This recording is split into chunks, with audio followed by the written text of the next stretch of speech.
Kim gets chemical. This subhuman has chemistry that's got Asia and the US on edge. Reportedly, the Welephant now has his goons loading anthrax onto intercontinental kabooms. Who knew he was a fan? He certainly doesn't look like your average metalhead. The North reportedly holds 5,000 tons of the garbage and other nasty stuff in stockpiles.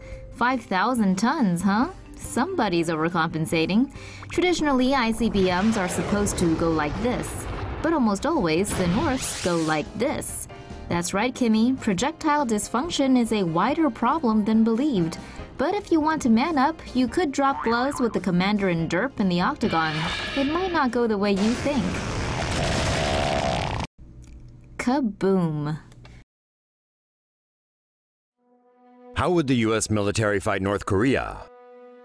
As tensions continue to mount on the Korean peninsula with no side backing down, the US has threatened a massive military response to any potential North Korean nuclear attack. But what would that look like? The US would likely deploy large groups of its Navy and Air Force to Japan, Okinawa, and Guam to bolster military presence there. A Stratfor analyst told Business Insider that they'd also possibly maneuver submarines and ships closer to the north and target nuclear facilities through airstrikes. Helicopter-deployed buoys would listen for North Korean submarines, which could then be destroyed by more advanced American underwater craft. Experts reckon the US would not invade, but rather defend South Korea as the North Korean army charges the border. This scenario would also see US Special Forces parachuting into strategic locations around Pyongyang for surgical strikes. If, in the extremely unlikely scenario, North Korea strikes Guam or another US territory or ally with a nuclear strike, the US has the option to respond via land, sea, or air. Most agree that the resulting American retaliation would lay waste to Pyongyang and kill thousands, if not millions. Or, you know, Kim Jong-un and Donald Trump could just simply step into the octagon and see what happens. Everything you need to know about North Korea's latest nuclear test.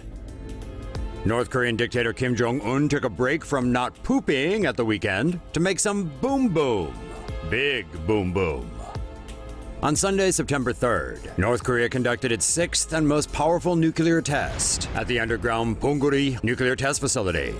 According to the U.S. Geological Survey, the underground explosion resulted in a 6.3 magnitude earthquake. Estimates put its explosive yield at 120 kilotons. For comparison, the little boy bomb dropped on Hiroshima in 1945 had a yield of 15 kilotons. The recent North Korean test was 8 times stronger than that. But it's just over a third of the power of the recently tested U.S. remote-controlled nuclear bomb, the B-61-12. That holds a maximum yield of 340 kilotons. Meet the Castle Bravo. This had an explosive yield of 15,000 kilotons when it was tested in 1954. It's the most powerful American bomb to ever be tested, but it's not the strongest. This is the Tsar Bomba. This Soviet super nuke was tested in 1961 and had a blast yield of 50,000 kilotons. That's 400 times stronger than North Korea's latest test. But don't think that makes the North any less dangerous, because turning a test bomb into a deliverable nuclear payload is quite the challenge, and it looks like the North might already be there.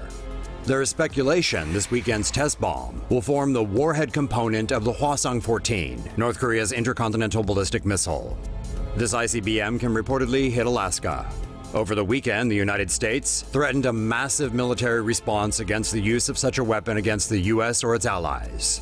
Interestingly, President Trump is considering stopping trade with any country that does business with North Korea, aka China, because without the People's Republic's support, the North Korean regime would collapse.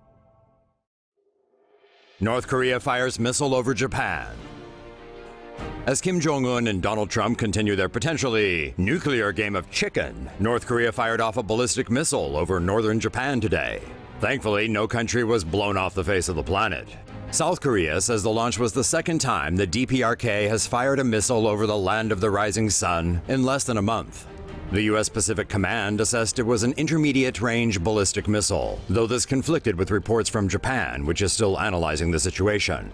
The missile was reportedly fired from the district of Sunan, in the North Korean capital of Pyongyang, and flew about 3,700 kilometers, reaching an altitude of 770 kilometers. Although the missile merely dropped into the Pacific Ocean, the launch still shouldn't be taken lightly, as it did come only hours after Kim took the UN Security Council's approval of additional sanctions pretty badly, with the North threatening to sink Japan and reduce the US mainland into ash and darkness. Today's launch was enough to prompt South Korea to carry out a live-fire drill that included a missile launch scenario, which the South claims would be able to strike the Sunan Airport launch site. Meanwhile, Japan is also understandably shaken up, with Prime Minister Shinzo Abe telling the press that the launch was totally unacceptable and went against the international community's strong, united will for a peaceful solution.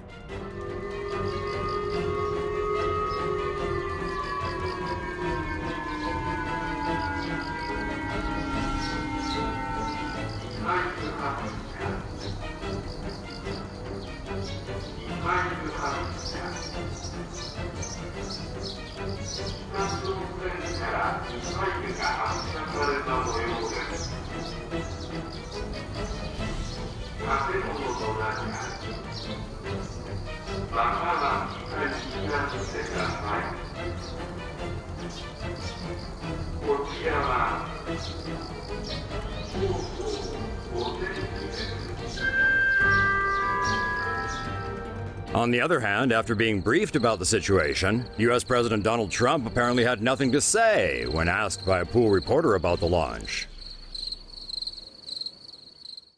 The DPRK is back to testing missiles. After a 74-day hiatus, North Korea has test-launched another ballistic missile, which some believe is possibly its most powerful one yet.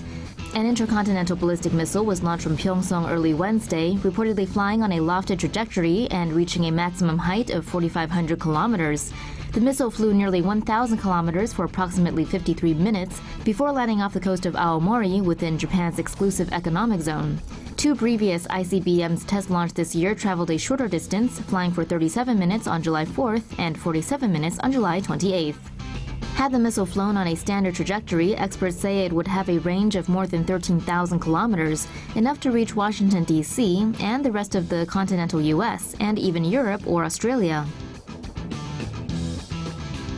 South Korea responded to the launch by conducting its own missile test off the country's east coast. Japan detected radio signals on Tuesday suggesting the North might be preparing for a ballistic missile test, and the government has since condemned the launch.